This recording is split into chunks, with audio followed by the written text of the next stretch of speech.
अगला क्वेश्चन तुम्हारा बहुत ही मुश्किल है भाई साहब, 11वीं क्लास वाले तो हंस रहे होंगे, बोले क्या पूछ रहे हैं सर, क्या क्या पढ़ाते हो आप क्लास में और ये पूछ क्या रहा है। 2 particle each of 2 kilogram place on the X Y plane, the distance of the centre of mass from origin इतना फाइंड द एक्स। भैया ये रहा, मान के चलो ओरिजिन 0,0, ठीक है। मास M1 M2 दे रखा है क्या, हाँ 2-2 किलोग्राम का मास दे रखा है। उन्होंने बोला भाई साहब ये 4 तो सेंटोमास बताओ कहां पर होगा, ठीक है। तो कोऑर्डिनेट सिस्टम लिख लेगा, ये हो जाएगा 0,4 और ये हो जाएगा -4,0।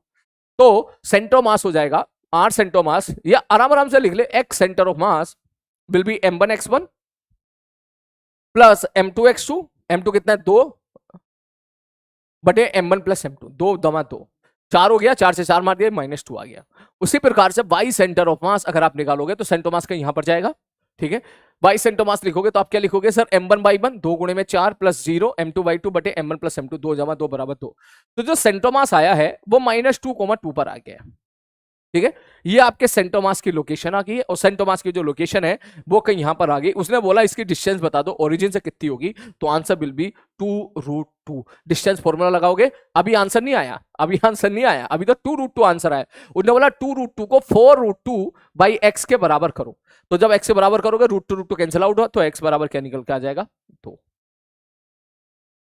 क्लियर है, क्लियर है, क्लियर है। कोई बच्चे कह रहे हैं कि 3 मास थे, बेटा 3 मास थे तो कोई बात नहीं, 3 मास थे तो तरीका यही होगा, M1x1 plus M2x2 plus M3x3 बटे M1 plus M2 plus M3।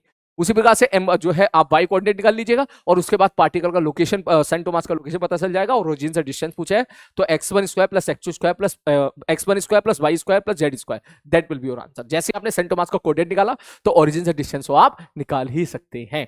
चलो भाई नेक्स्ट आगे बढ़ते। एक बच्चा कह रहा है सर ये राइट में था, अगर ये राइट में था तो कोई बात नहीं, उसके हिसाब से आप कोऑर्डिनेट लिख दीजिएगा, ठीक है। आप अब देख यार, क्योंकि अब तुम में से ना आप अपनी बातों को ही कैंसिल कर रहे हो, कॉन्ट्राडिक्ट कर रहे हो। कुछ बच्चे कह रहे हैं सर सही है क्वेश्चन, कुछ बच्चे कह रहे हैं सर 3 थे, 3 मास थे, कुछ सही कह रहे हैं सर ये नहीं सर ये उधर था, ठीक है।